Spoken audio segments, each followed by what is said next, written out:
The Acclamator-class Assault Ship, a cornerstone of the Republic's military strategy during the Clone Wars, exemplified the seamless fusion of firepower, tactical versatility, and engineering prowess. Designed primarily as a troop transport and planetary assault vessel, it boasted an arsenal capable of both offensive and defensive supremacy. Its armament not only served to ensure the ship's survival in hostile environments, but also allowed it to function as a significant combatant in fleet engagements and independent missions. The backbone of the Acclamator-class's firepower lay in its 12 quad turbolaser turrets, each capable of delivering an awe-inspiring 200 gigatons per shot. These weapons were engineered to engage capital ships, fortified planetary targets, and even large formations of enemy vessels, making them a formidable offensive component. Each quad turbolaser turret comprised 4 high-energy laser barrels synchronized to fire either sequentially or simultaneously. The turrets were mounted on reinforced, gyro-stabilized platforms that allowed for wide arcs of motion, ensuring comprehensive coverage in both offensive and defensive scenarios. The energy feeds for these turrets were directly connected to the ship's primary reactor, allowing them to sustain high rates of fire without significant energy depletion. The barrels themselves were coated with advanced thermal-resistant alloys capable of withstanding extreme heat and energy discharge, ensuring durability even under sustained fire. Magnetic constriction fields within the barrels enhanced beam focus, increasing both accuracy and destructive power over long distances. Strategically distributed across the ship's dorsal and ventral surfaces, the quad turbolasers provided overlapping fields of fire, eliminating blind spots and ensuring that no approach was left undefended. In fleet engagements, these turrets could target multiple enemy capital ships simultaneously, using advanced fire control algorithms to assign priority targets based on threat level and proximity. During planetary assaults, the turbolasers were often employed in precision bombardments to neutralize hardened ground defenses, disrupt supply lines, or obliterate fortified enemy positions.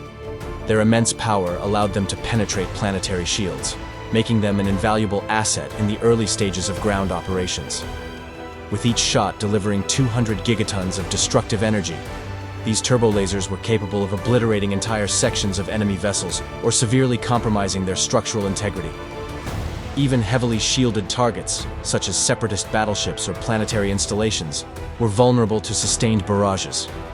This raw power also enabled the Acclamator to engage larger and more heavily armed opponents, providing it with a fighting chance in engagements against superior numbers. While the quad turbo lasers served as the ship's primary offensive armament, its 24-point defense laser cannons were crucial for defending against smaller, more agile threats. Each of these cannons delivered 6 megatons per shot, a level of firepower sufficient to destroy starfighters, bombers, and incoming projectiles. The point defense system was designed to counteract the vulnerabilities inherent to large capital ships when faced with swarms of smaller attackers. Starfighters, bombers, and guided projectiles often relied on speed and maneuverability to exploit gaps in a ship's defenses. The Acclamator's point defense network mitigated these threats by creating an overlapping web of rapid, accurate fire, capable of neutralizing targets before they could inflict damage. Each point defense cannon was mounted on a self-contained, independently rotatable platform, equipped with advanced servo motors and gyroscopic stabilizers. These features allowed the cannons to track and engage fast-moving targets with exceptional accuracy, even during high-intensity combat maneuvers. The cannons were powered by localized energy cells that drew from the ship's main reactor, ensuring a steady supply of power. Advanced cooling systems were integrated into each unit to prevent overheating during extended engagements, allowing for sustained rapid-fire operation. The point defense system relied heavily on automation, utilizing cutting-edge tracking algorithms to identify, prioritize, and engage threats with minimal human intervention. These algorithms processed data from the ship's sensor array in real time, calculating trajectories and adjusting fire accordingly. Operators could manually override the system when necessary, allowing for greater strategic flexibility in complex scenarios. The 4 heavy missile and torpedo launch tubes of the Acclamator class added a layer of versatility to its arsenal, enabling it to deploy a variety of ordnance for different combat scenarios. These systems could be loaded with 100 high-yield proton torpedoes or 20 assault concussion missiles per tube, offering a choice between precision strikes and area effect devastation.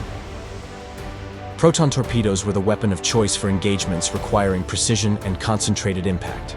Each torpedo carried a high-yield explosive payload designed to penetrate energy shields and deliver devastating damage to heavily armored targets.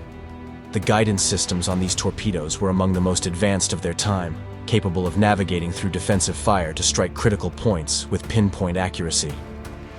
In planetary operations, proton torpedoes were used to breach fortified installations, disrupt supply depots, or annihilate shielded command centers. Their ability to bypass conventional defenses made them indispensable for both fleet engagements and ground support missions. Assault concussion missiles, on the other hand, were designed for maximum kinetic impact. Upon detonation, they generated powerful shockwaves capable of damaging multiple enemy vessels in close proximity.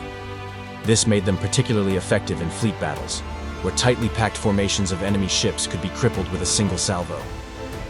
The versatility of the launchers allowed operators to quickly switch between missile and torpedo loads, adapting to the changing demands of combat.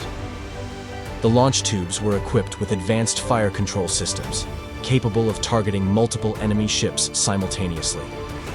Operators could program salvo patterns, trajectory adjustments, and impact timing to maximize the effectiveness of each launch. The modular design of the tubes allowed for rapid reloading, ensuring the ship remained combat-ready during extended engagements.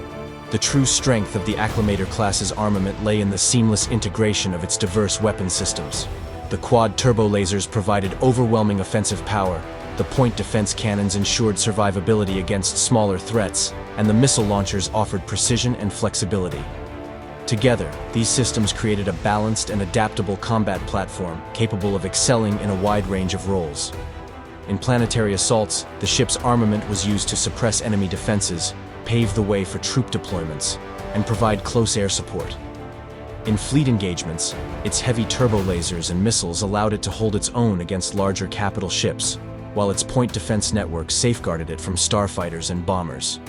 Even in independent operations, the Acclamator-class could function as a self-reliant warship, delivering devastating firepower wherever it was needed. The Acclamator-class Assault Ship was far more than a transport vessel. It was a mobile fortress, a precision strike platform, and a symbol of the Republic's military might.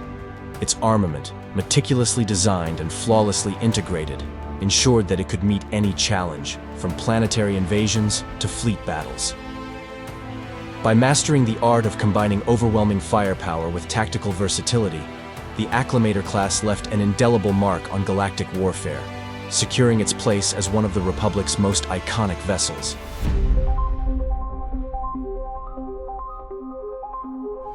The Acclamator-class Assault Ship, a vital asset in the Galactic Republic's military arsenal, boasted a propulsion and power generation system that reflected the ambitious engineering behind the vessel. Capable of operating in a variety of environments, from the depths of space to the surface of hostile planets, the Acclamator was designed with versatility, endurance, and strength in mind. The combination of its powerful engines, innovative power plant, and efficient energy management made it a formidable presence in both galactic and atmospheric engagements.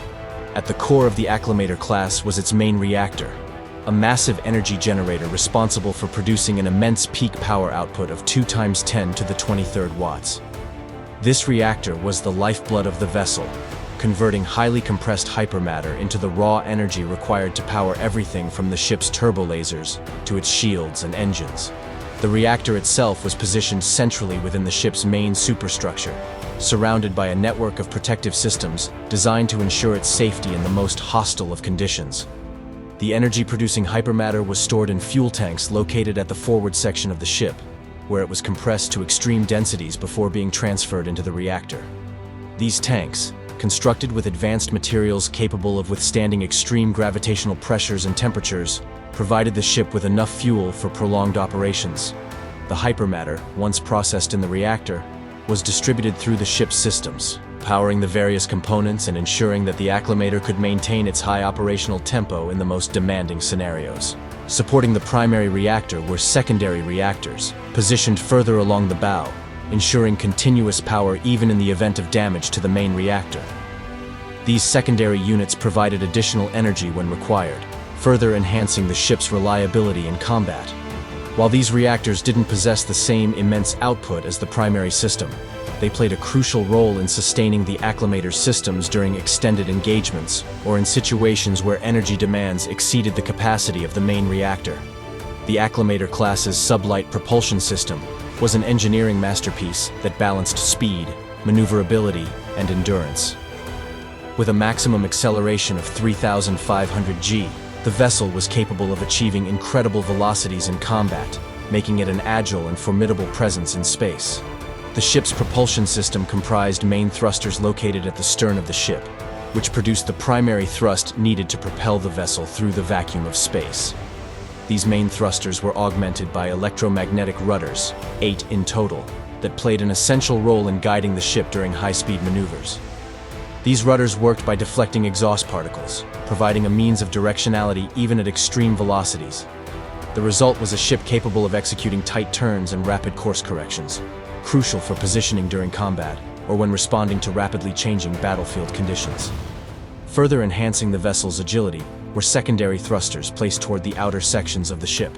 These thrusters, though less powerful than the main engines, were strategically located to provide fine control over the Acclamator's movement. They allowed the ship to adjust its trajectory in space with precision, enabling operations such as docking, orbital insertion, and evasive maneuvers during engagements. Together, the main and secondary thrusters ensured that the Acclamator could operate across a wide spectrum of tactical situations with grace and efficiency. The ability to travel vast distances across the galaxy was a hallmark of the Acclamator class, and its Class 0.6 hyperdrive generator was the key to this mobility. This hyperdrive system, one of the most advanced in the Republic's arsenal, allowed the Acclamator to achieve rapid hyperspace travel across distances up to 250,000 light-years on a full fuel load. This remarkable range allowed the vessel to perform long-range deployments and support strategic objectives over an extensive area of operations. The hyperdrive generator was located in the aft fin of the Acclamator, a massive structure that housed not only the hyperdrive, but also the anti-gravity generator and repulsor lift system. The hyperdrive generator spanned nearly 200 meters, making it one of the largest individual components of the ship. Despite its size, the system operated with pinpoint accuracy, capable of safely navigating the ship through the perils of hyperspace. In the unpredictable realm of hyperspace, where gravitational anomalies, debris fields, and potential hazards lay in wait, the Acclamator's hyperdrive was equipped with advanced navigation systems that monitored real-time gravimetric data and recalibrated course paths when necessary. This made the Acclamator not only fast, but also capable of precise navigation, enabling rapid redeployments and tactical strikes in distant sectors of space. While primarily designed for space, the Acclamator class was fully capable of conducting operations within planetary atmospheres, an essential feature for an assault ship tasked with deploying troops and supplies. The vessel's maximum atmospheric speed reached 1,200 kilometers per hour, which was more than sufficient for a range of planetary operations. At the heart of the Acclamator's ability to operate in a planetary atmosphere was its repulsor lift system. Located in the aft fin, this system generated anti-gravity fields that allowed the ship to hover and maneuver at low altitudes. The repulsor lift effectively lifted much of the ship's massive weight, enabling it to perform delicate landings or precise vertical takeoffs. For planetary landings, the landing legs of the Acclamator played an indispensable role in stabilizing the ship during touchdown. These legs were designed to make contact with the ground and anchor the ship securely, even in rough or uneven terrain. The combination of the repulsor lift system and landing gear provided the Acclamator with a remarkable level of flexibility, allowing it to land on a variety of planetary surfaces, from flat plains to mountainous regions. What truly set the Acclamator class apart was its power management systems, which allowed seamless integration between the ship's immense power generation capabilities and its energy demands. The reactors, propulsion systems, weapons, and shields all drew from a common pool of power, and the ship's energy management system ensured that the available energy was allocated where it was needed most. For instance, during a sustained combat engagement, power could be diverted to shield capacitors, ensuring the ship remained protected from incoming fire. Similarly, in the midst of a hyperspace jump, excess power could be shunted into auxiliary systems to ensure the ship remained fully operational. The efficiency of these power systems allowed the Acclamator to remain on station longer than most comparable vessels, ensuring it could carry out extended operations with minimal risk of energy depletion. The power and propulsion systems of the Acclamator-class assault ship formed the backbone of its operational capabilities. From its cutting-edge main reactor to its precise propulsion systems, the ship was designed to excel in a variety of combat and non-combat scenarios. The efficient integration of these systems allowed the Acclamator to maintain a high level of operational readiness in a wide range of environments, making it an invaluable asset to the Republic's military forces.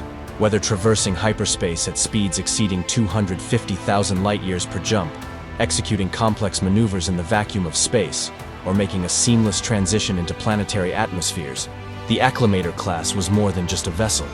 It was a marvel of galactic engineering, built to project power across the stars.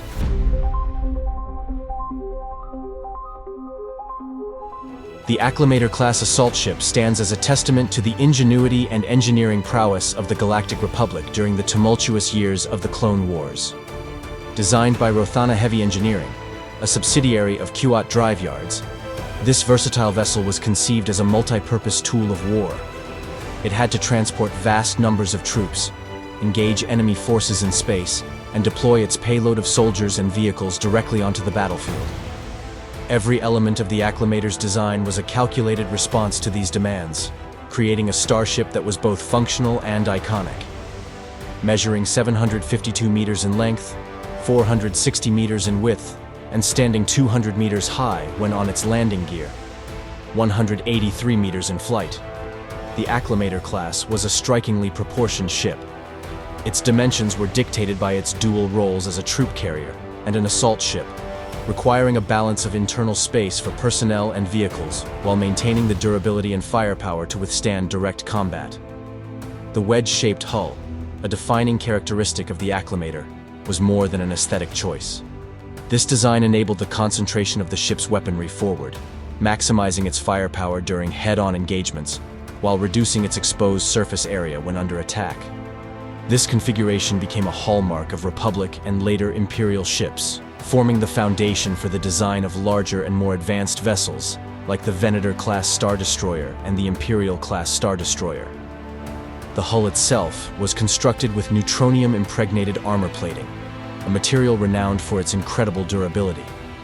This armor allowed the Acclamator to withstand significant punishment from enemy fire, while its integrated shield generators added an extra layer of protection, safeguarding the ship and its occupants from energy-based and kinetic threats.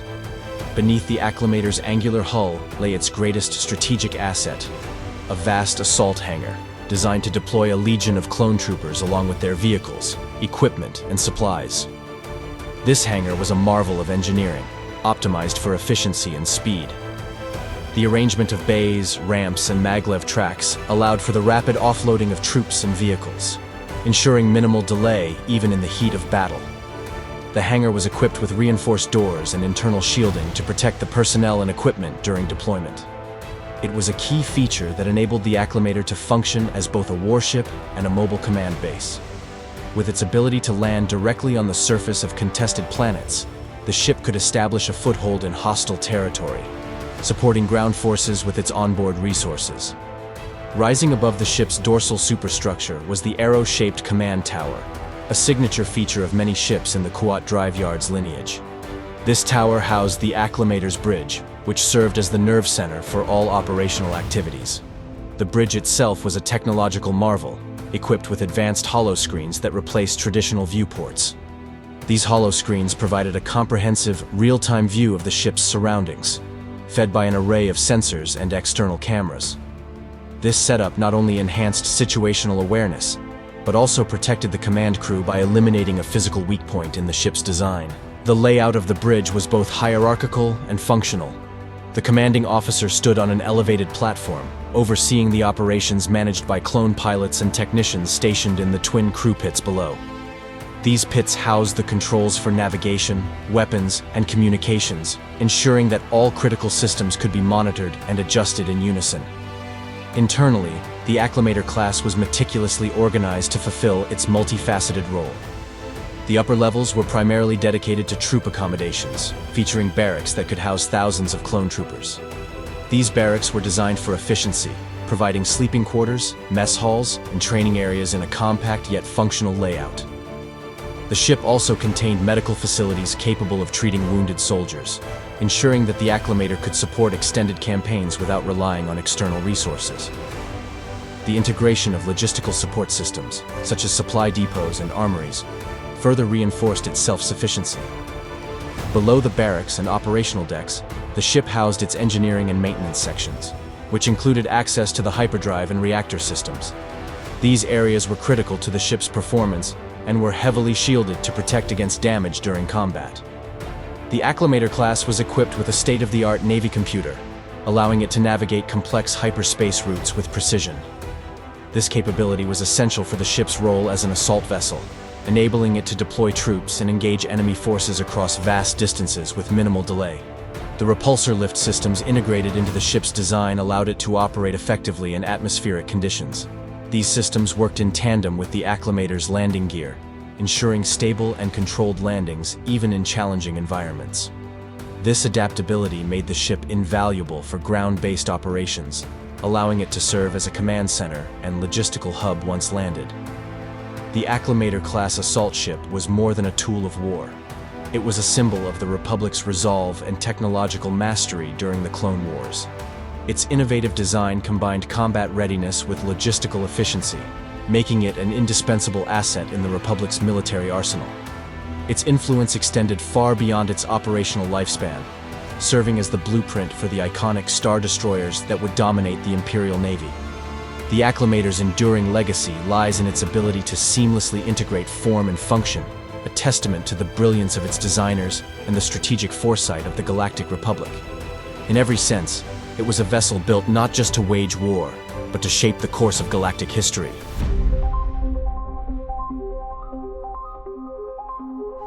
The Acclamator-class Assault Ship, a marvel of design and engineering, was a vessel that embodied the might of the Galactic Republic.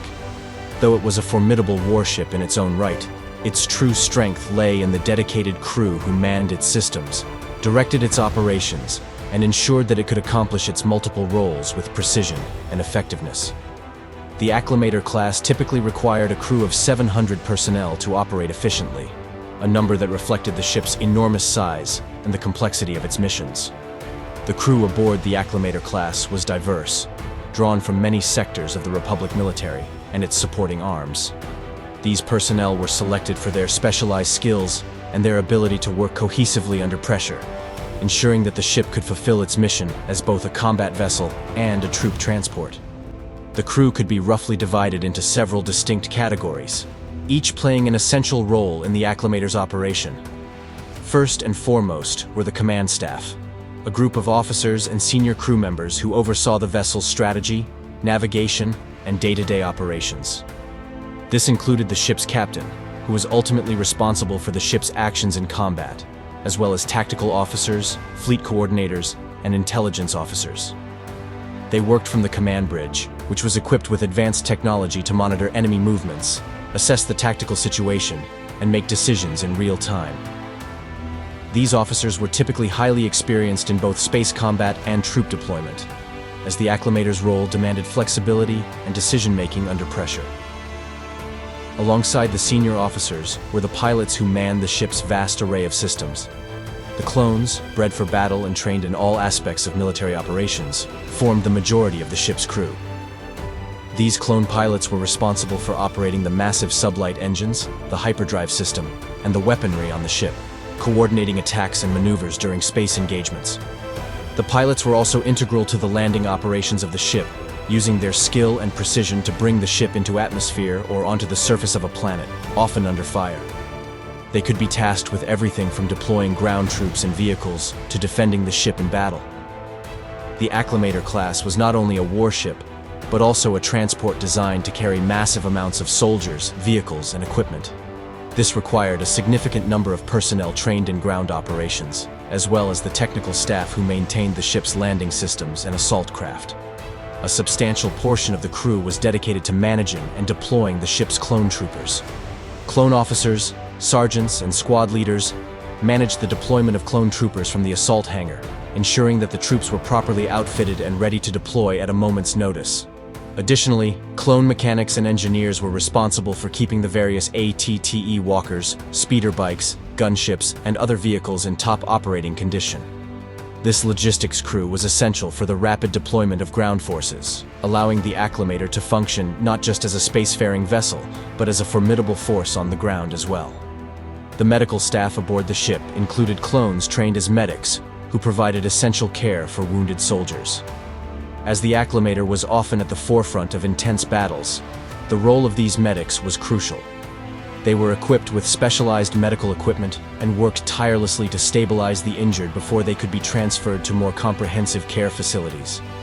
For the Acclamator class to remain fully operational, a large portion of the crew was dedicated to maintaining the ship's complex systems. These personnel were responsible for keeping the ship's subsystems running, from its engines and hyperdrive to its weaponry and shields. The engineering crew was tasked with overseeing the power output of the ship's reactors, ensuring that all systems had sufficient energy for both routine operations and combat scenarios. The engineers worked in teams, monitoring critical systems such as the neutronium-impregnated hull's integrity, ensuring that the ship could withstand the rigors of combat. These engineers also dealt with the repair and maintenance of the ship's sublight propulsion and hyperdrive systems, ensuring that the ship could maneuver swiftly through space and make jumps across the galaxy.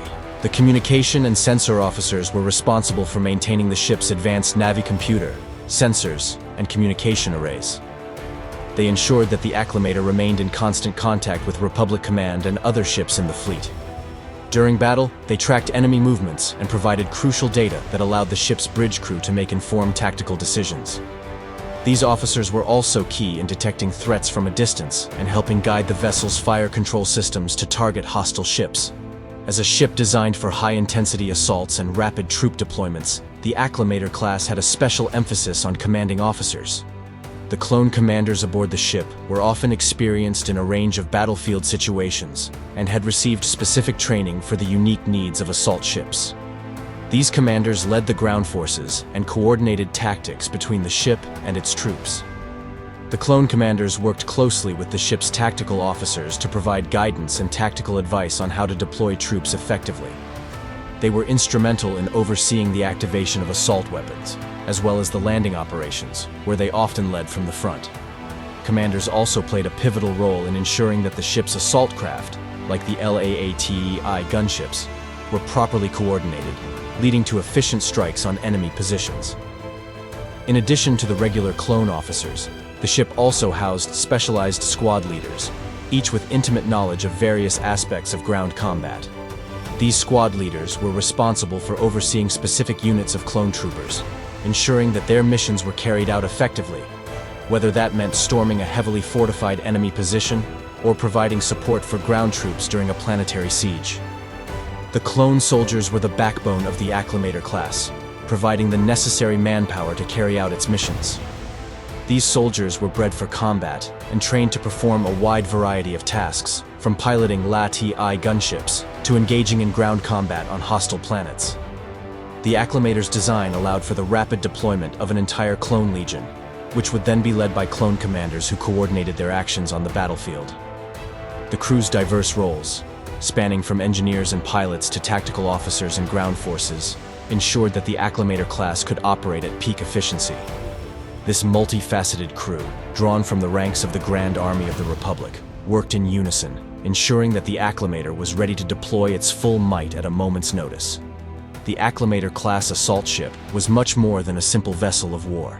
It was a massive, living entity, powered by its diverse and highly skilled crew, each of whom played a vital role in the ship's operation.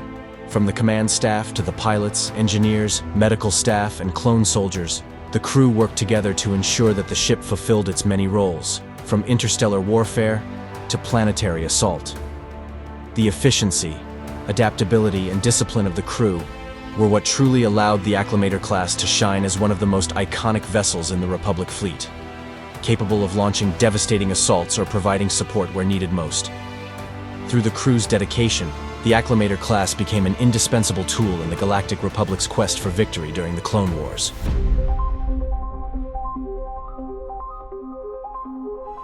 The Acclamator-class assault ship, designed as both a combat vessel and a troop transport, played a critical role in the Clone Wars. Its vast interior was not just a sanctuary for the ship's crew and their operational systems. It was also home to thousands of clone troopers and their essential support personnel. With a capacity to carry up to 16,000 passengers, the Acclamator was designed to deploy an entire legion of clone soldiers, along with the necessary support staff to sustain them in battle. These passengers were integral to the Acclamator's mission, and the ship's design reflected their central importance in its purpose as an assault vessel. The primary passengers aboard the Acclamator class were the clone troopers, the elite soldiers of the Grand Army of the Republic. These soldiers, bred for battle and expertly trained in tactics, combat, and discipline, made up the bulk of the ship's 16,000 passenger capacity. The clones were housed within various compartments throughout the ship, with barracks and training areas designed to accommodate and prepare them for the rigors of war. The Acclamator's mission profile required it to be fully capable of transporting large numbers of troops across vast distances. Once deployed, the clone troopers would carry out a variety of tasks, from engaging in space battles to conducting ground assaults on enemy positions. These troops were central to the vessel's role as a mobile assault platform, capable of spearheading invasions or quelling insurgencies across the galaxy. The clones' combat efficiency, due to their advanced genetic engineering and combat training, made them the perfect force for rapid deployment, often dropped directly into the heart of conflict, where their training and discipline could make the difference between success and failure. Each group of clone soldiers was divided into combat squads and specialized units, allowing them to adapt to the various challenges they would face once they reached their destination. The Commandos, ARCS, Advanced Recon Commandos, and Legion-specific forces were often included, providing elite support for regular infantry during assaults. While the clone troopers were the face of the Acclamator's military strength, they were far from the only passengers on board. The success of any military operation, especially one as large and complex as the Clone Wars, required a substantial number of support personnel to ensure that the forces were fully equipped and sustained. These support personnel were a vital part of the Acclamator's operational capacity, providing everything from medical aid to logistical support and tactical expertise. Engineers and mechanics were crucial to maintaining the Acclamator's ground-based vehicles and assault craft. The ship carried a variety of ATTE walkers, speeder bikes, and gunships, which required constant attention and repair. The support crew's work ensured that these vehicles were in perfect working order and could be quickly deployed when needed. Medical personnel were also a vital part of the support staff, including medics, surgeons, and combat doctors. These individuals were stationed in medical bays aboard the ship and were ready to provide treatment to the wounded immediately after combat. Their rapid response was essential for stabilizing soldiers before they could be transferred to more comprehensive medical facilities. Given the nature of the Acclamator's missions, medical personnel were often in high demand, performing surgeries, administering life-saving treatments, and ensuring the health of the clone troops. The command and logistics officers aboard the Acclamator ensured that every mission ran smoothly. These individuals handled the strategic planning, the coordination of troop movements, and the management of supplies such as ammunition, fuel, food, and equipment. They worked closely with the ship's command crew to ensure that everything was on schedule and that all passengers, whether soldiers or support staff, had the resources they needed to carry out their duties. The Acclamator's design was specifically intended to maximize the efficiency of passenger deployment. The ship had massive hangar bays that could hold hundreds of LAATI gunships, as well as landing craft capable of carrying troops, vehicles, and supplies directly to the surface of a planet. Upon arrival at a battle site, the Acclamator would lower its landing ramps, allowing the clone troopers and their equipment to disembark quickly and efficiently. The Acclamator's automated loading systems and assault craft played a significant role in the fast-paced nature of troop deployment. The gunships and drop pods could launch directly from the hangar, speeding up the time it took to get the clones onto the ground. This rapid response capability made the Acclamator a vital vessel in the Republic's arsenal, especially when operating in hostile environments where speed and surprise were essential for victory. The docking systems allowed for efficient embarkation and disembarkation of forces, while the ship's engineering crew worked tirelessly to ensure the ship's internal systems remained operational, even during intense battles. The sheer size of the ship allowed it to carry a vast array of soldiers and vehicles. But the efficiency of the transport process, coupled with its armored protection and weaponry, made it one of the most effective assault ships ever built. Though the Acclamator was primarily a military vessel, the conditions aboard were designed to ensure that its passengers could function optimally, despite the harsh environment of war. Barracks for the clone troopers were simple but functional, offering them a place to rest and prepare for their next engagement. Despite the rigorous nature of their training, the clones were often under significant stress, and the Acclamator's facilities ensured that they could maintain their mental and physical health in between deployments. However, despite the relatively austere conditions, the ship did provide basic amenities for its passengers. The clones' barracks featured personal bunk beds, with areas for the clones to store their armor and weapons. For support personnel, there were quarters designed for comfort, though these were often sparse due to the utilitarian nature of the ship. Mess halls and recreation areas were provided for the soldiers and crew, offering them spaces to eat, rest, and recover from the demands of war. For the most part, however, the living conditions aboard the Acclamator were secondary to its operational function. The focus was on getting troops into battle, and the ship's design reflected this. There were no luxuries, only the necessary provisions to keep the forces operational and ready to face the next engagement. The 16,000 passengers aboard the Acclamator-class Assault Ship were integral to its function as a highly mobile, rapid deployment vessel. From the clone troopers who formed the majority of the ship's passengers to the support personnel who kept the ship and its forces operational, every individual had a critical role to play. Together, they ensured that the Acclamator could fulfill its primary purpose: to storm the front lines of the Clone Wars, break through enemy defenses, and deliver swift and overwhelming force to any battlefield.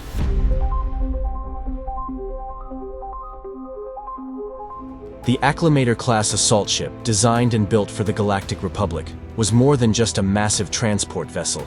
It was a mobile combat platform capable of deploying a wide array of troops, vehicles, and heavy artillery in the heat of battle. With a primary mission of assaulting contested planetary systems and delivering ground forces directly into hostile environments, the ship's design was focused not only on transport, but also on overwhelming the enemy with firepower and logistical support. The ship's immense cargo capacity allowed it to carry a diverse complement of military assets, from small agile speeder bikes to towering all-terrain tactical enforcers, ATTEs, and even heavy artillery units.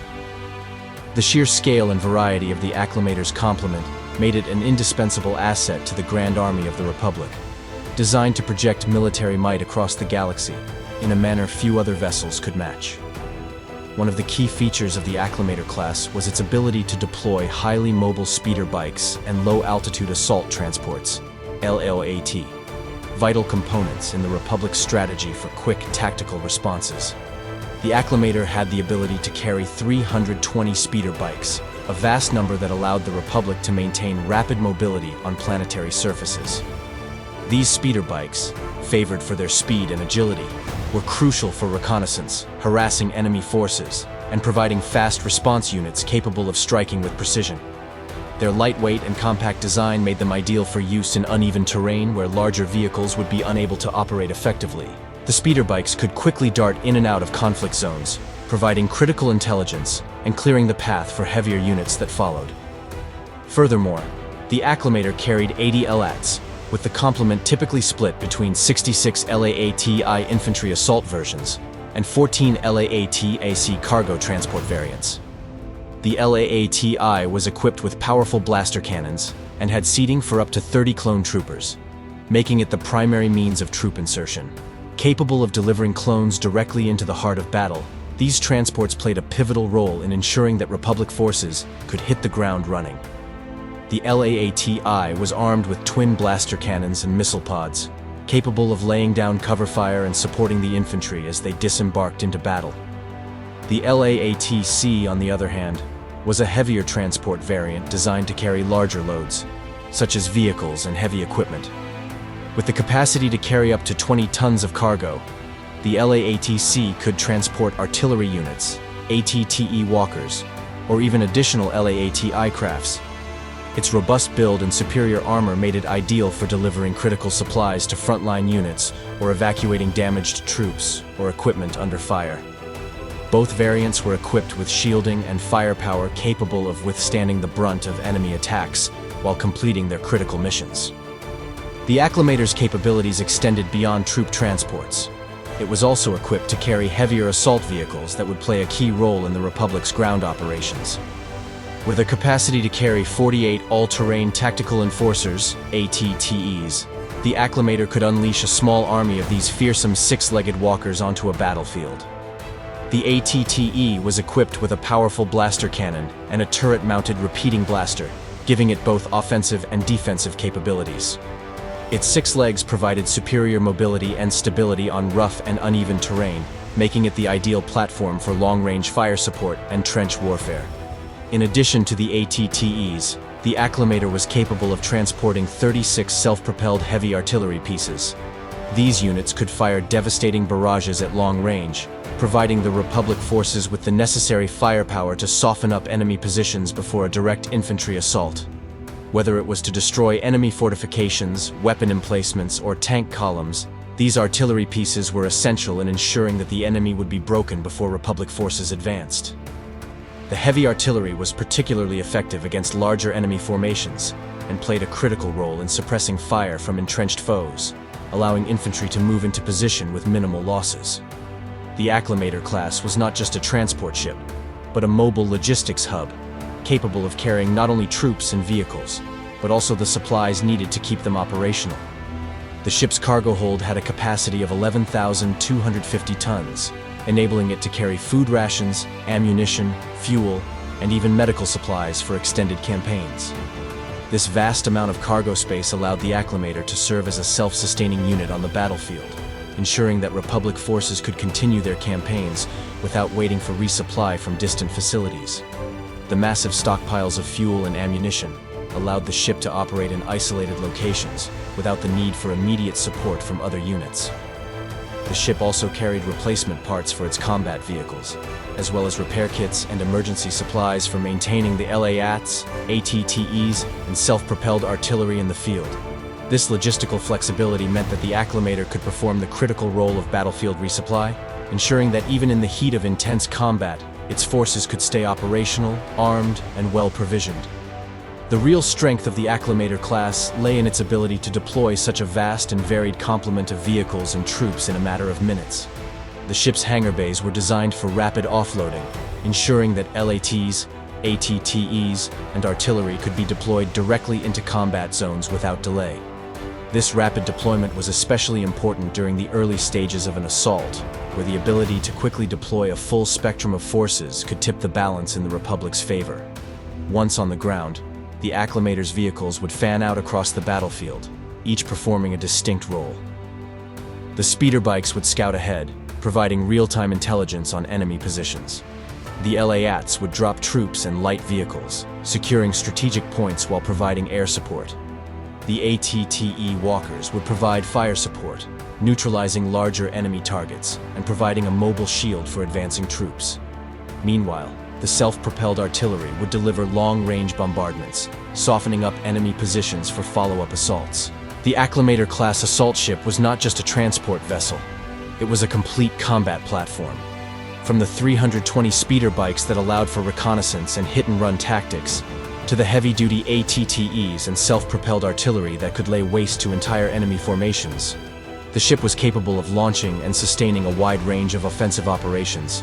Its ability to carry such a massive array of vehicles, troops, and supplies made it a versatile and invaluable asset for the Grand Army of the Republic, one that could respond to any threat, whether it was a blockade, a siege, or a full-scale planetary invasion. The ship's vast complement allowed it to dominate the battlefield, delivering overwhelming force wherever it was needed most. In the hands of the Republic, the Acclamator was more than a ship.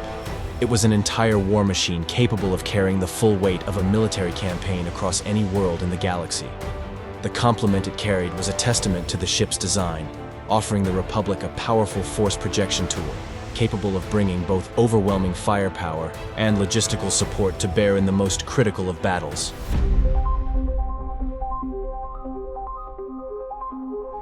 The Acclamator-class Assault Ship, one of the cornerstones of the Republic's military fleet during the Clone Wars, was a product of advanced design and cutting-edge production capabilities.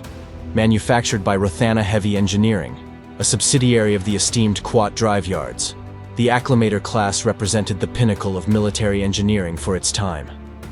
Designed to function as both a heavy cruiser and an assault transport, the Acclamator class was conceived as a versatile warship capable of executing multiple roles, from orbital bombardment to direct troop deployment, all while maintaining the firepower and durability necessary to dominate both space and planetary surfaces. The Rothana Heavy Engineering Corporation, known for its expertise in producing a wide array of military vehicles and warships, was entrusted with the design and manufacturing of the Acclamator-class ships. Though part of the Quat Drive Yards conglomerate, Rothana operated as an independent entity, specializing in the production of warships and vehicles for the Republic Navy. Rothana's association with Quat, a name synonymous with shipbuilding excellence, ensured that the Acclamator class would benefit from the most advanced technology available, blending Rothana's innovative production methods with Quat's legacy of military shipbuilding. The corporation's involvement in producing the Acclamator class stemmed from its experience with large-scale military contracts, particularly for the Galactic Republic.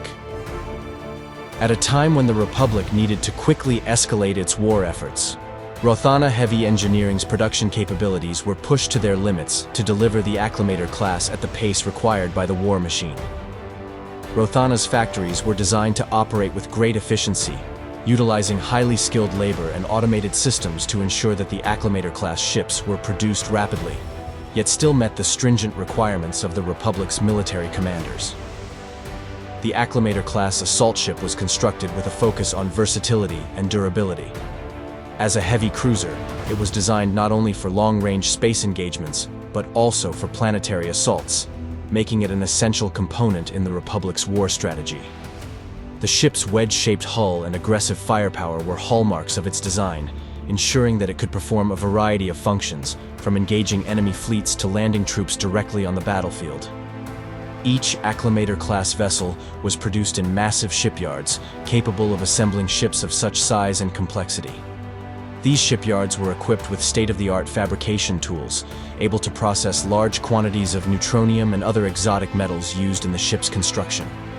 The neutronium-impregnated hull was a critical element, providing the ship with the necessary protection against enemy fire, while still allowing it to carry heavy payloads of troops, vehicles, and equipment. The construction of the Acclamator-class ships followed a highly organized assembly process. The hull sections were constructed separately, with each section being pieced together by massive droid labor forces and skilled engineers. The bridge tower, housing the command and control centers of the ship, was built with advanced sensor arrays and communication systems that ensured optimal performance during combat. Once the major components of the ship were completed, the ship was fitted with its powerful engines and weapon systems, which were integrated into the ship's superstructure.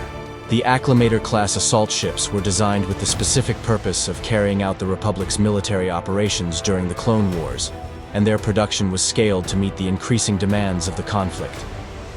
The production rate was a critical factor for the Republic Navy, as it needed to supply vast fleets of these ships to transport troops and support the ground-based war efforts across countless worlds.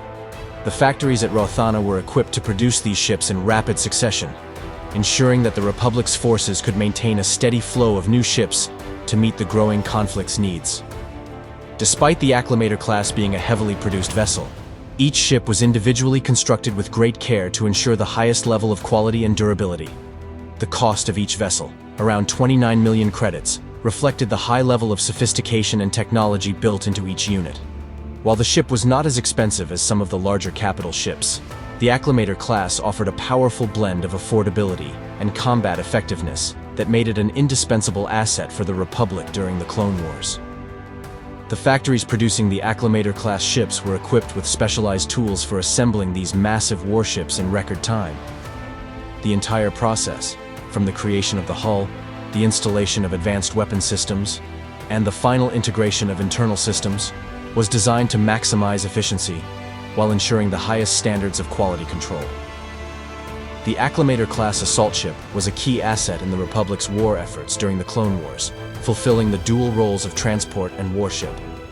The ships were primarily used in the Republic's military campaigns across the galaxy, delivering vast numbers of clone troopers, vehicles, and artillery directly into battle. Whether it was the assault on Geonosis or the invasion of Ryloth, the Acclamator-class ships played a critical role in establishing the Republic's foothold on the ground.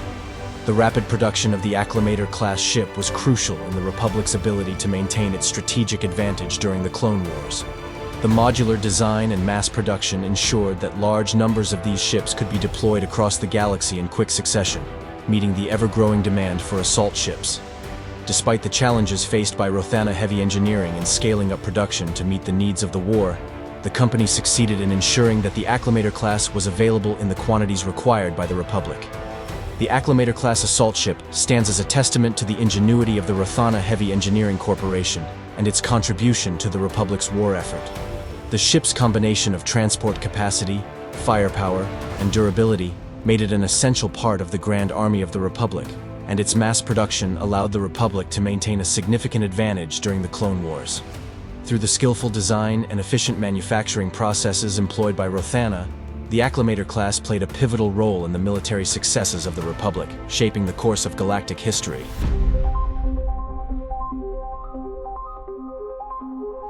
The First Battle of Geonosis in 22. BBY marked a pivotal moment in galactic history, heralding the dawn of the Clone Wars and showcasing the might of the Acclamator-class Assault Ship. This battle not only tested the mettle of the Grand Army of the Republic, but also demonstrated the strategic value of the Acclamator class as a versatile tool for planetary assaults and troop deployment. As the Separatist crisis reached its boiling point, the Jedi Council uncovered the construction of a massive droid army on Geonosis, prompting immediate action.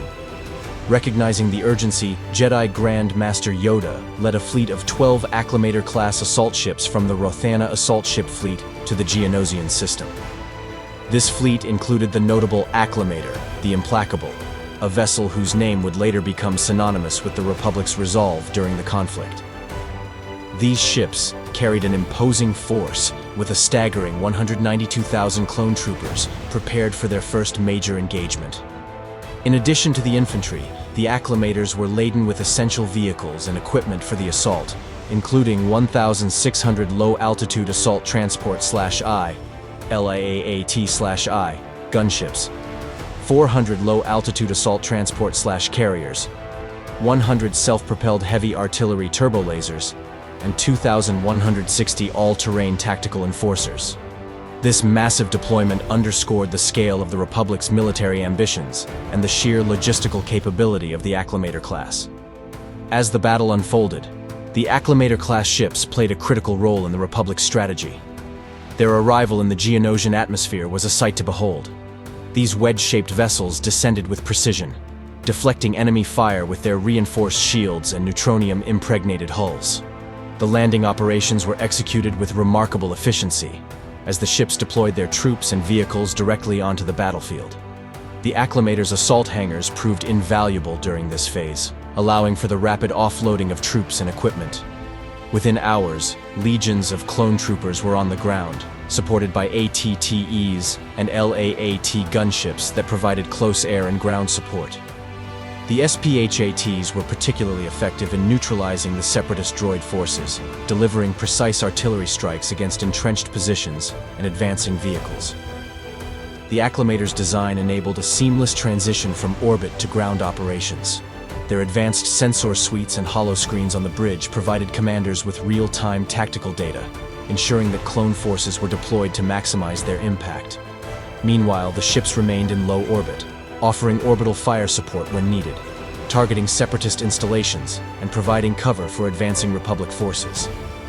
The First Battle of Geonosis ultimately resulted in a victory for the Republic, but it was not without cost. The Acclamators and their crews faced significant challenges, including heavy resistance from Separatist forces equipped with advanced weaponry and droid armies. Despite this, the robust design and capabilities of the Acclamator-class ships ensured that casualties were minimized, with only a portion of the fleet sustaining damage during the battle. The triumph at Geonosis solidified the Acclamator-class's reputation as a cornerstone of the Republic's military strategy.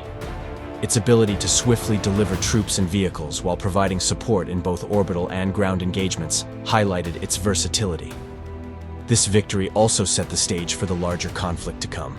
as the Republic recognized the strategic importance of maintaining and expanding its fleet of Acclamator-class ships. The success of the Acclamator-class Assault Ship at Geonosis became a defining moment in the Republic's military history. The battle showcased the effectiveness of its multi-role design, from its robust defensive systems to its capacity for large-scale troop deployment. This operation also demonstrated the Republic's readiness to confront the Confederacy of independent systems on multiple fronts, setting the tone for the long and arduous Clone Wars that followed. Ultimately, the Acclamator class emerged from the First Battle of Geonosis as a symbol of the Republic's determination and strategic foresight. Its role in this historic engagement cemented its place in galactic warfare, with its performance serving as a benchmark for future military operations. As the war expanded across the galaxy, the Acclamator class continued to serve as the backbone of the Republic's planetary assault strategy, its legacy forever tied to the battlefields of Geonosis. Following the Republic's victory at Geonosis, the Acclamator-class assault ships continued to prove their indispensable value in the opening stages of the Clone Wars, taking part in pivotal missions such as the battles for Christophsis and Teth.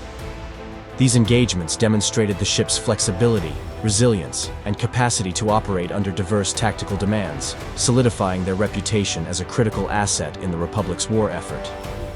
The strategic significance of Christophsis, a crystalline world with access to key hyperspace routes, made it an early target for the Confederacy of Independent Systems.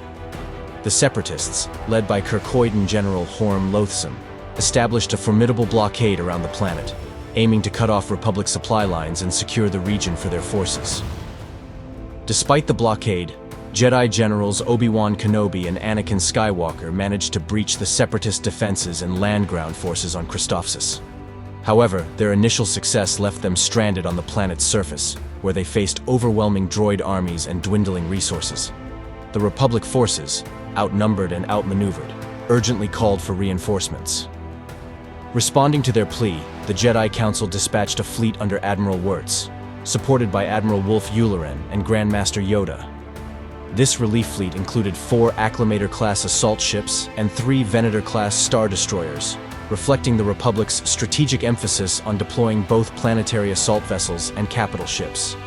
The Acclamators, in particular, were critical for transporting fresh clone reinforcements and supplies to the embattled Republic forces on Christophsis. Upon arrival, the Acclamator-class ships demonstrated their versatility, while the Venator-class star destroyers engaged the Separatist fleet in orbital combat. The Acclamators descended to the planet's surface, delivering much-needed troops, armored vehicles, and artillery. The rapid deployment capabilities of the Acclamators enabled the Republic to bolster its ground presence and launch a decisive counteroffensive. With the reinforcements and additional firepower provided by the Acclamators, the Jedi generals were able to break General Loathsome's siege, securing victory for the Republic. Shortly after the victory at Christophsis, the Republic received intelligence of a crisis involving the powerful Hutt crime syndicate. The Huttlet Rada, son of the notorious crime lord Jabba the Hutt Tirre, had been kidnapped, a ploy orchestrated by the Separatists to discredit the Republic in the eyes of the Hutt clans. As control of the Hutt's hyperspace lanes was critical for the Republic's war effort, recovering Rada became an urgent priority. Jedi Knight Anakin Skywalker and his newly assigned Padawan, Ahsoka Tano, were tasked with the mission. Their journey to the remote jungle world of Teth began aboard an Acclamator-class assault ship, chosen for its capacity to transport both personnel and the specialized vehicles required for the challenging terrain of Teth. Upon arriving at Teth, the Acclamator-class ship executed a precise descent into the planet's rugged environment. The ship's assault hangars facilitated the rapid deployment of LAATI gunships and ATTE walkers, essential for navigating the steep, hazardous cliffs leading to the Separatist-controlled monastery where Rada was being held. The operation highlighted the Acclamator's adaptability, as its systems were designed to support combat operations in diverse planetary environments, from the crystalline plains of Christophsis to Teth's treacherous jungles. Skywalker and Tano, supported by the troops and equipment delivered by the Acclamator, successfully infiltrated the monastery and retrieved Rota, securing the Republic's alliance with Jabba the Hutt. This mission underscored the importance of the Acclamator class in enabling rapid, high-stakes operations that required both precision and flexibility. The deployments to Christophsis and Teth, demonstrated the Acclamator-class assault ship's critical role in the Republic's war strategy. At Christophsis, the ship served as a lifeline for embattled forces, ensuring the Republic's foothold on the planet. On Teth, they showcased their ability to adapt to unconventional missions, proving vital in forging alliances and achieving broader strategic objectives. These early Clone Wars campaigns further solidified the Acclamator class's reputation as an essential component of the Republic's military arsenal. Its ability to swiftly deliver troops, vehicles, and supplies under combat conditions made it a cornerstone of the Republic's efforts to counter the Separatist threat across the galaxy. The Battle of Ryloth was a pivotal conflict during the early stages of the Clone Wars, exemplifying the strategic importance of the Acclamator-class assault ships in planetary liberation efforts. Ryloth, a Twi'lek homeworld rich in culture and history, was under the oppressive control of the Confederacy of Independent Systems, whose forces had established a formidable planetary blockade and entrenched defenses. The Republic's response to this occupation showcased the versatility and resilience of the Acclamator class, though not without significant challenges. The Republic assault began with Jedi Knight Anakin Skywalker, leading a fleet of 3 Venator-class star destroyers, tasked with dismantling the Separatist orbital blockade. The blockade, commanded by tactical droid TX-20, utilized swarms of Vulture droids and Munificent-class frigates, making it a formidable obstacle. Skywalker's fleet, supported by starfighter squadrons and brilliant tactical maneuvers, managed to breach the blockade, clearing the way for the ground invasion. With the path to the planet's surface secured, the Republic deployed an invasion fleet led by Generals Mace Windu and Obi-Wan Kenobi, including 3 Acclamator-class assault ships. These vessels carried the troops, vehicles, and artillery necessary to liberate the planet's capital city and surrounding settlements. As the Acclamator-class ships began their descent toward Ryloth's surface, the Separatists revealed a devastating defense. J-1 proton cannons strategically positioned near the Twi'lek settlement of Nabat. These powerful ground-based artillery pieces were designed to pierce even the most robust deflector shields, and they quickly proved their effectiveness. During the descent, one of the Acclamator-class ships was struck directly by a proton cannon blast. The energy bolt overwhelmed its shields, critically damaging one of its primary engines. The ship, unable to maintain stability, began a catastrophic plunge toward the planet's surface. The loss of this vessel forced the remaining 2 Acclamators to abort their landing approach, retreating to safer altitudes. Realizing the threat posed by the proton cannons, the Republic resorted to an alternative strategy. Low-altitude assault transport/I, LAT/I, gunships, deployed from the Acclamators, ferried ground troops to neutralize the cannons. Among these troops was Kenobi's 212th Attack Battalion, specifically Ghost Company, an elite unit of clone troopers renowned for their precision and effectiveness. Kenobi and Ghost Company navigated through the settlement of Nabat, encountering heavy resistance from Separatist droid forces. The Twi'lek civilians, trapped and used as human shields, added a layer of complexity to the mission. Despite these challenges, the Republic forces pressed forward with determination. Employing a combination of strategic maneuvering, heavy weaponry, and Jedi prowess, Kenobi's forces successfully destroyed the proton cannons. This act cleared the way for the remaining 2 Acclamator-class ships to complete their landing. The ships quickly deployed reinforcements, including ATTE walkers and additional troops, enabling the Republic to establish a strong foothold on Ryloth. With the Acclamator's ground forces fully deployed, General Mace Windu led the subsequent campaign to liberate Ryloth's capital and free its people from Separatist occupation. The Acclamators continued to serve as critical logistical hubs, supporting the advancing Republic forces with supplies, reinforcements, and tactical coordination. The liberation of Ryloth marked a significant victory for the Republic and demonstrated the Acclamator-class assault ship's pivotal role in planetary assault operations. Their ability to adapt to unforeseen challenges, such as heavy ground artillery, underscored their importance in the Republic's growing military arsenal. However, the battle also highlighted the vulnerabilities of even the most advanced vessels when faced with well-coordinated planetary defenses, serving as a sobering reminder of the challenges ahead in the Clone Wars. In the second year of the Clone Wars, the Galactic Republic discovered, that the Confederacy of Independent Systems, with backing from the Trade Federation and the Intergalactic Banking Clan, had begun constructing a new droid factory on Geonosis, the birthplace of the war. Determined to destroy this critical asset and regain control of the desert world, the Republic assembled a formidable fleet to execute a bold planetary assault. Among the fleet were 10 Acclamator-class Assault Ships and 6 Venator-class Star Destroyers, commanded by an array of Jedi leaders, Generals Obi-Wan Kenobi, Ki-Adi-Mundi, Luminara Unduli, Anakin Skywalker, and their respective Padawans and commanders, Ahsoka Tano and Barriss Offee. The descent to Geonosis. Emerging from hyperspace, the Republic fleet quickly established its presence above Geonosis.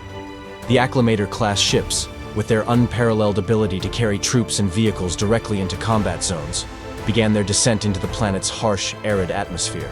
As they maneuvered through Geonosis's turbulent skies, the ships came under fire from ground-based Geonosian energy cannons in swarms of Nantex-class starfighters, requiring precise coordination with the Venator-class vessels to suppress the enemy defenses.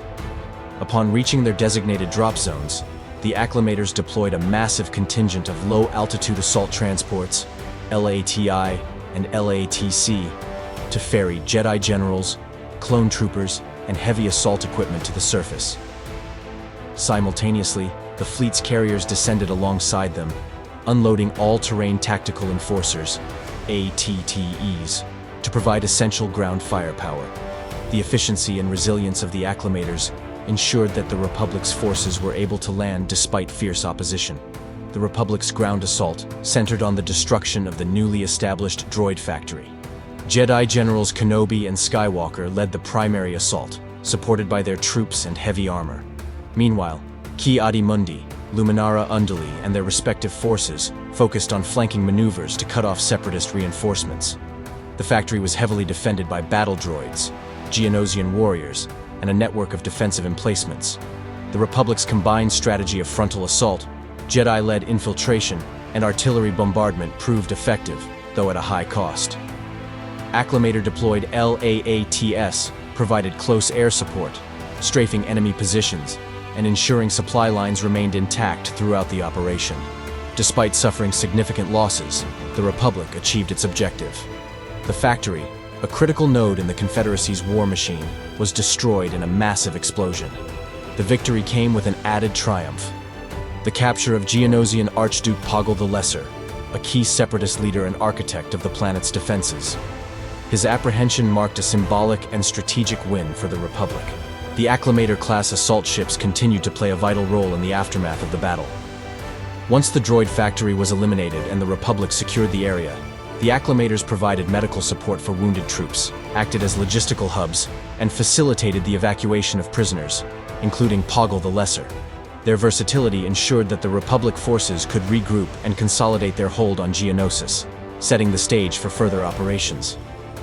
The Second Battle of Geonosis was a hard-fought and bloody conflict, highlighting the strategic importance of the Acclamator-class assault ships. Their ability to deliver troops, vehicles, and supplies directly to the battlefield under heavy fire once again demonstrated their value to the Republic war effort. However, the battle also underscored the high human and material costs of the Clone Wars, as both Jedi and clone troopers paid a heavy price for the Republic's victory. Despite these challenges, the Republic's successful campaign on Geonosis dealt a significant blow to the Confederacy's industrial capacity, reinforcing the Acclamator's reputation as indispensable assets in the galaxy's most critical engagements. The engagement on Seleokami was a pivotal moment in the Republic's ongoing campaign against the Confederacy of Independent Systems, showcasing the adaptability and effectiveness of the Acclamator-class assault ship. This confrontation occurred after General Grievous, the infamous Kaleesh cyborg and separatist commander, captured Jedi Master Eth Koth during an ambush on his Star Destroyer. In response, the Republic launched a daring rescue operation involving Generals Obi-Wan Kenobi and Anakin Skywalker, supported by a fleet that included both Venator-class Star Destroyers and the versatile Acclamator-class. The Republic's forces arrived at Seleokami, a desolate outer rim world with scattered pockets of separatist resistance, to confront Grievous and his fleet. The Acclamator-class assault ship, escorted by 3 Venators, played a key role in the rescue operation. While Venator-class ships engaged the Separatist fleet to draw attention and disable enemy ships, the Acclamator operated as a strategic support vessel, coordinating troop deployment and providing additional firepower to secure the orbit of Seleucami. Skywalker and Kenobi, leading a daring boarding action, infiltrated Grievous's flagship, where they successfully rescued Master Koth. However, the wily Separatist general eluded capture by escaping in an emergency pod to the planet's surface, setting the stage for a ground operation to locate and eliminate him. In pursuit of Grievous, the Acclamator-class Assault Ship was dispatched to deploy Republic ground forces onto Seleucami. Its troop-carrying capabilities were essential in ensuring a swift and organized landing. With its advanced deployment hangars, the Acclamator delivered LATI gunships, carrying clone troopers and Jedi commanders, and offloaded ATTE walkers and other vehicles to navigate the rugged terrain of Seleucami. The planet's surface was a harsh and varied landscape, dotted with volcanic plains and underground caverns. The Republic forces utilized the Acclamator's precision deployment systems to establish a strong forward operating base, ensuring that troops were positioned advantageously near Grievous's suspected location. As Republic forces fanned out across Seleucami, supported by their Acclamator's logistics network, they engaged pockets of Separatist battle droids and skirmished with local Separatist-aligned resistance forces. The Acclamator provided continuous aerial support via its LAATI gunships, which scouted enemy positions and reinforced ground units under heavy fire. Its capacity to supply troops with additional weapons, rations, and medical supplies proved critical in sustaining the prolonged search. Despite the Republic's rigorous efforts, Grievous once again demonstrated his cunning and resourcefulness. Using his intimate knowledge of Seleucami's terrain and an underground network of tunnels, the Separatist general evaded capture. Ultimately, he escaped aboard a Sheathipede-class transport shuttle, leaving the Republic forces empty-handed and frustrated. While the engagement on Seleucami did not result in Grievous's capture, it highlighted the Acclamator-class assault ship's crucial role in combined arms operations. Its ability to rapidly deploy forces, maintain logistical support, and provide tactical oversight ensured that the Republic could respond effectively to changing battlefield conditions. Although Grievous escaped, the Acclamator's contributions secured the planet as a temporary foothold for the Republic, enabling further campaigns in the Outer Rim. The Seleucami engagement underscored the challenges of hunting a highly mobile and resourceful adversary like Grievous. It also reaffirmed the importance of multi-role vessels, such as the Acclamator, which could adapt to both orbital and planetary missions with efficiency. For the Republic, the battle was a stark reminder of the difficulties in decisively defeating the Separatist leadership, even with advanced military assets like the Acclamator-class Assault Ship at their disposal. The Acclamator-class Assault Ship played pivotal roles in the defense of Kamino and the Republic's counterattacks during the Battle of Sullust, highlighting its versatility in fleet engagements and planetary operations. These battles demonstrated the Acclamator's critical importance as a troop transport, planetary defender, and fleet combatant in the Clone Wars. The cloning world of Kamino was a vital asset to the Galactic Republic, serving as the primary site for the production of the Grand Army of the Republic. Recognizing its strategic importance, General Grievous and Asajj Ventress, a dark acolyte of the Confederacy, orchestrated a second attack on Kamino, with the intent to cripple the Republic's ability to reinforce its armies. The Republic learned of the Confederacy's plans in advance, prompting Generals Anakin Skywalker and Obi-Wan Kenobi to lead the 501st Legion to Kamino aboard an Acclamator-class assault ship. As the fleet emerged from hyperspace, the Acclamator coordinated with a defensive blockade of Venator-class star destroyers, ready to repel the Separatist assault. When the Separatist fleet under Grievous launched its attack, the Acclamator contributed to the orbital engagement, providing fire support against the Confederacy's Munificent-class frigates and Recusant-class destroyers. Its advanced shielding and concentrated turbo-laser fire proved instrumental in holding the line.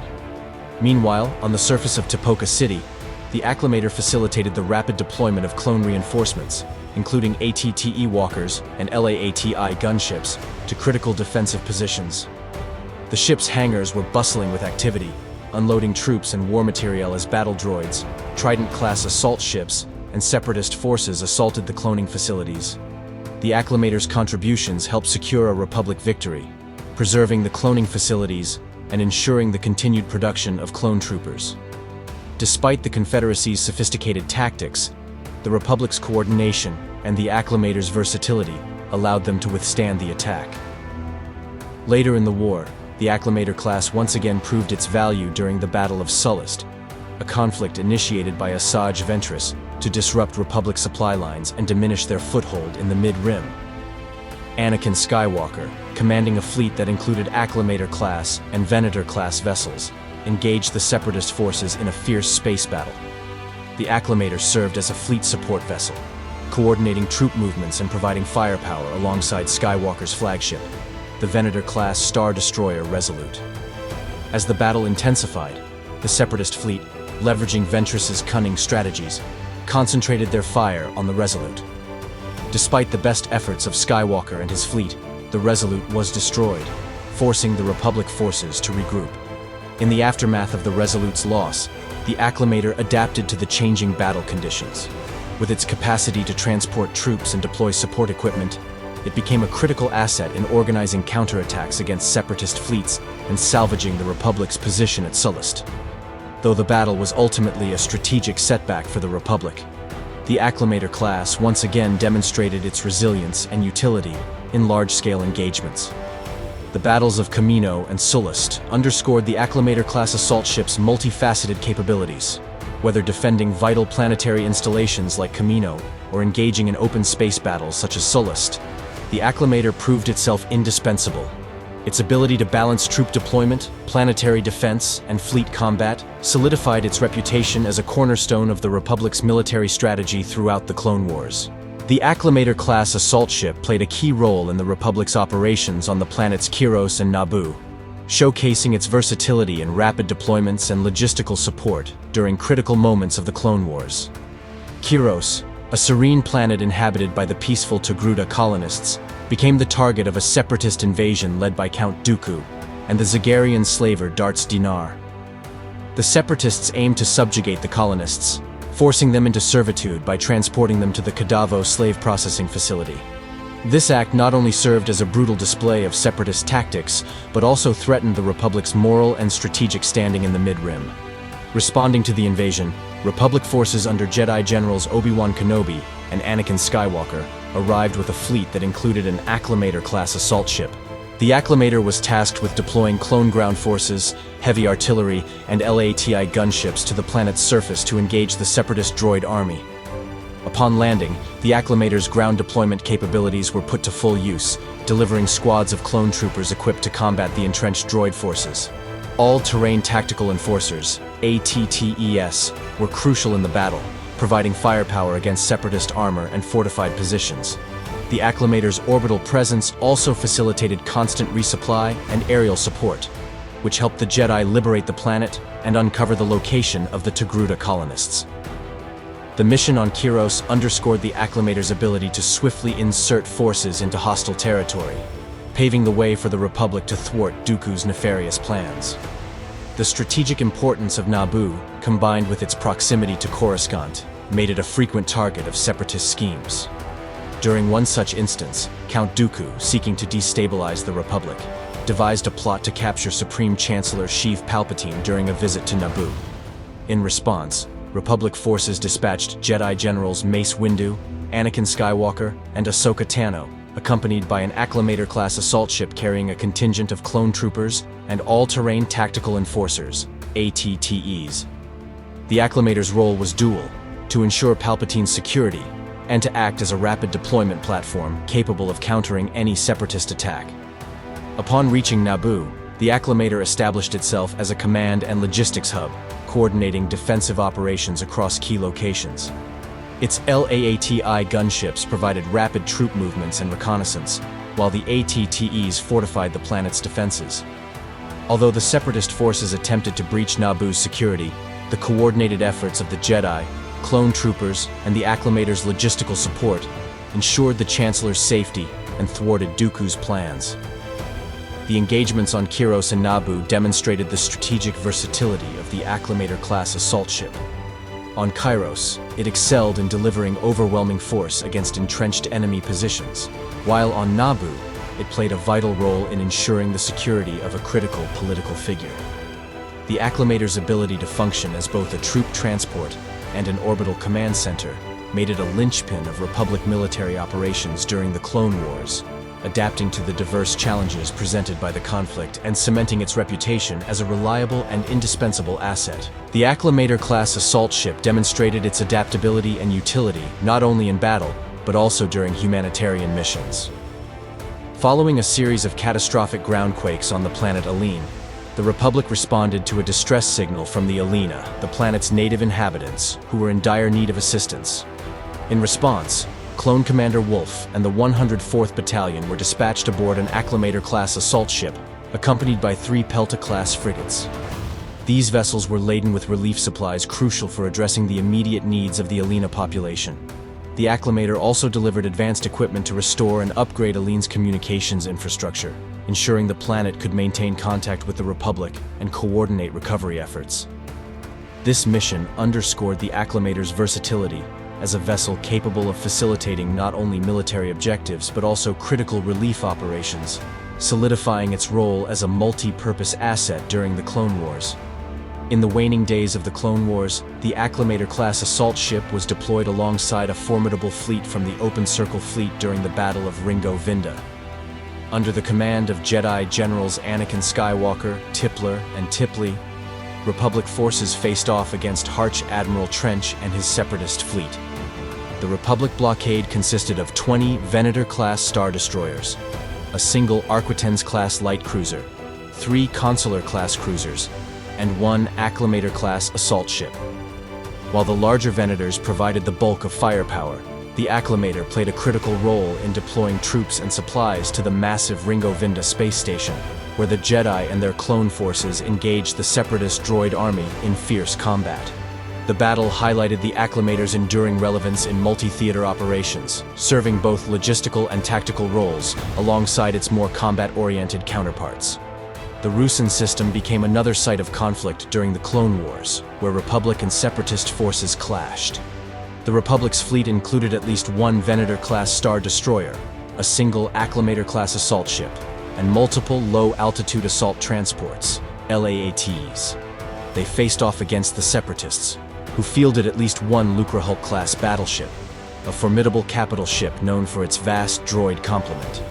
The battle in the Ruusan system demonstrated the Acclamator's continued deployment in mixed fleets, providing support to larger vessels and contributing to both ground and space engagements. Years later, during the Imperial era, the wreckage from this conflict would serve as a hiding spot for the Nautolan bounty hunter, Nakano Lash, underscoring the lasting scars left by the Clone Wars. By the time of the Imperial era, the Acclamator-class assault ship had become an aging model, often overshadowed by newer and more advanced designs like the Imperial-class Star Destroyer.